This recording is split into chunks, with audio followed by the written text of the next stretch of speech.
নমস্কার, আমি ছন্দা। কেমন আছো সবাই? সিএস ফ্যামিলির আরও একটি নতুন ব্লগে তোমাদেরকে অনেক অনেক স্বাগত জানাই।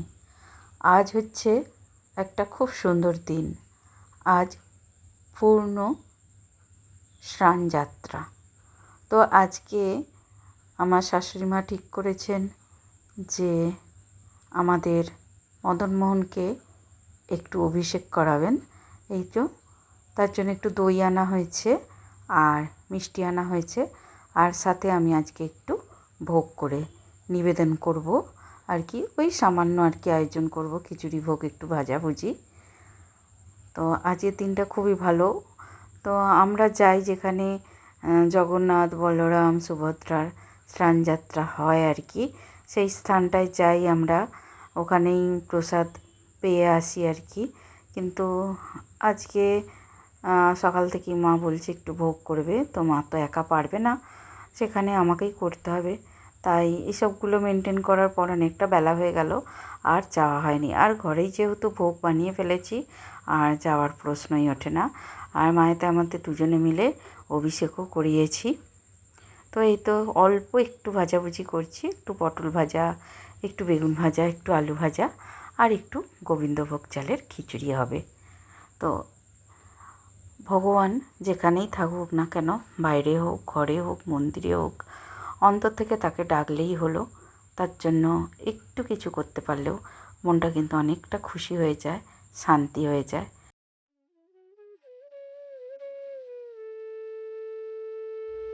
আর এদিকে মা মদনমোহনকে অভিষেক করাতে শুরু করে দিয়েছিলেন।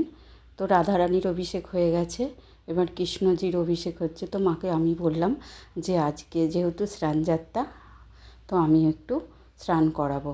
তো মা বললো এরকমভাবে 108 বার গুনে গুনে স্নান করাও। তো ওই তো দেখো গুনে গুনে 108 বার একটু একটু একটু করে জল দিচ্ছিলাম আর কি, স্নান করাচ্ছিলাম। এর মধ্যে যা যা দেওয়ার সেগুলো দেওয়া হয়েছে। ওই যে দই, মধু, ঘি এসব দিতে হয় না, সেগুলো দিয়েই স্নান করানো হচ্ছে।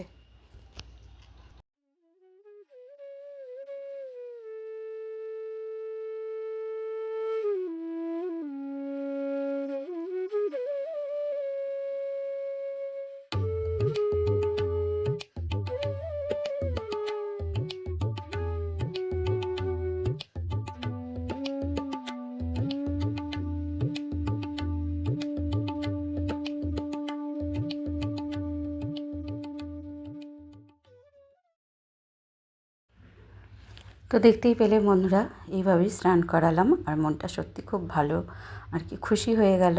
কারণ আজকে যেহেতু একটা বিশেষ দিন, অন্য দিন অভিষেক করাই সেটা আলাদা ব্যাপার, কিন্তু আজকের একটা স্পেশাল দিনে স্পেশাল অভিষেক, বেশ ভালোই লাগলো। এই তো দেখো এবার একটু সিঙ্গার করে দিচ্ছি, যেমন আমরা পারি আর কি।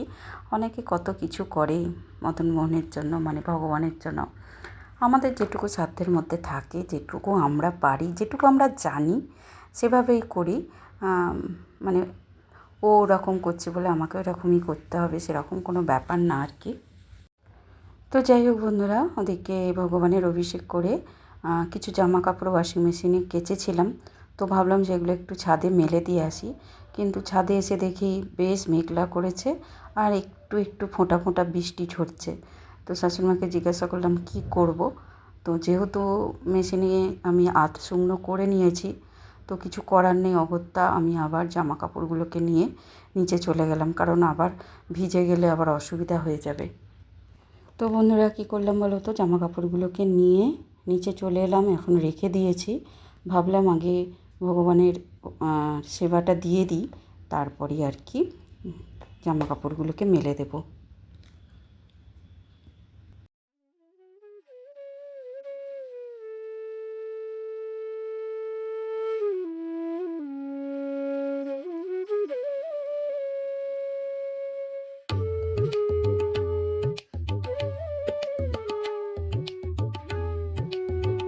তো বন্ধুরা এবার ফাইনালি জামা কাপড়গুলোকে মেলে দিচ্ছি, মানে শুকাতে দিয়ে দিচ্ছি।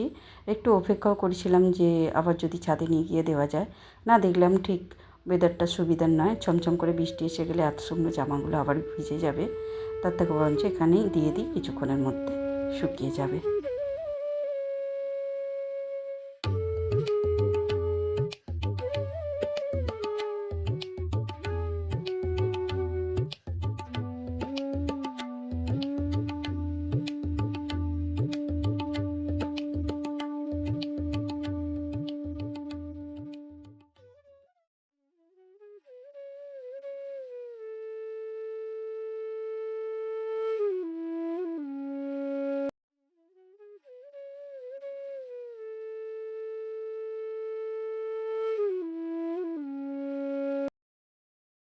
তো বন্ধুরা, ওদিকের কাজ কমপ্লিট হয়ে গেছে, ঠাকুরের সেবা দেওয়া থেকে শুরু করে জামা কাপড় শুকুর দেওয়া। এবার জল ছিল না, খাবার জল, সেগুলো ভরে নিচ্ছি।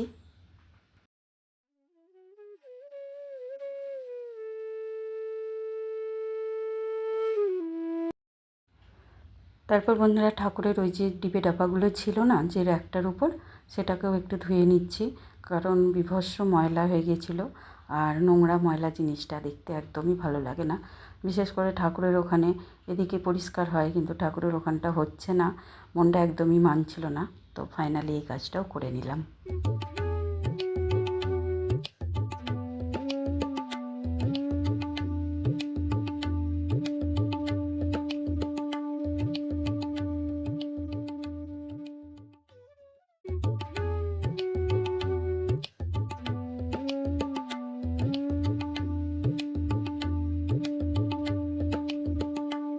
তো বন্ধুরা, সব কাজ কমপ্লিট। একটু প্রসাদ নিয়ে শাশুড়ি মাকে দিয়ে দিয়েছি, আর এখানে সিঁদুর পড়ছিল, সুমনা পড়াচ্ছিল, তো ওদেরকেও একটু একটু দিলাম, দিয়ে আমি নিজেও নিয়ে চলে এলাম। আর এই প্রসাদ খাবার পর বন্ধুরা আর ভাত খাবার কোনো ইচ্ছাই নেই। তো যেটুকু প্রসাদ নিয়েছি ওইটুকুই আজকে সেবা করব, আর আজকের মতো লাঞ্চ কমপ্লিট করে নেব। তাহলে বন্ধুরা, আজকের ভিডিওটা এই পর্যন্তই রাখলাম। যদি তোমাদের আজকের ভিডিও কোথাও একটু ভালো লাগে তাহলে একটা লাইক করো, কমেন্ট করে জানিও কেমন লাগলো। আর যেসব বন্ধুরা আমার চ্যানেলে নতুন এসেছো, নতুন বন্ধু হয়েছো, তারা চ্যানেলটা সাবস্ক্রাইব করে প্লিজ আমার পাশে থেকো। আর যারা অলরেডি করেছো তাদের অনেক ধন্যবাদ, অনেক অনেক ভালোবাসা। তাহলে দেখা হচ্ছে খুব শীঘ্রই নতুন আরও একটা ব্লগে। ততক্ষণের জন্য সকলে খুব ভালো থেকো, সুস্থ থেকো, টাটা।